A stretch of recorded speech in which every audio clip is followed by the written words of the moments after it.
Russian-led assault in Syria leaves over 500 civilians. D3ad rights groups, rescuers. Among Reuters, at least 544 civilians have been killed and over 2,000 people injured since a Russian-led assault on the last rebel bastion in northwestern Syria began 2 months ago, rights groups and rescuers said on Saturday. Russian jets joined the Syrian army on April 26 in the biggest offensive against parts of rebel-held Idlib province and adjoining northern Hama provinces in the biggest escalation in the war between Syrian President Bashar al-Assad and his enemies since last summer. The Syrian Network for Human Rights, SNHR, which monitors casualties and briefs various UN agencies, said the 544 civilians killed in the hundreds of attacks carried out by Russian jets and the Syrian army include 130 children. Another 2,000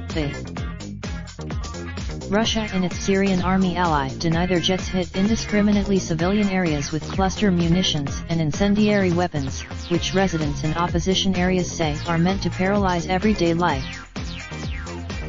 Moscow says its forces and the Syrian army are fending off terror attacks by al-Qaeda militants, whom they say hit populated, government-held areas, and it accuses rebels of wrecking a ceasefire deal agreed last year between Turkey and Russia.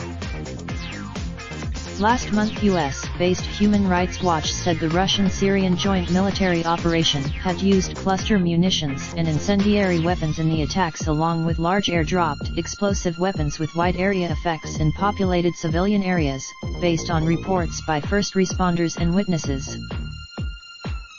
Residents and rescuers say the 2-month-old campaign has left dozens of villages and towns in ruins. According to the UN poll, on Friday, 15 people, including children, were killed in the village of Manbel in western Idlib province after Syrian army helicopters dropped barrel bombs on a civilian quarter, the civil defense group and witnesses said. The heads of 11 major global humanitarian organizations warned at the end of last month that Idlib stood at the brink of disaster, with 3 million civilian lives at risk, including 1 million children. 2.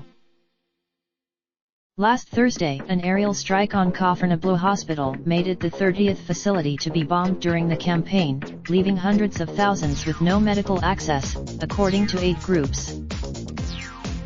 2. Reporting by Suleiman Al-Khalidi. Editing by Leslie. Raindrop, truck top, smoking, no cooking the hot pot. Fucking on your bitch, yeah, that. Looking up, open the park pot.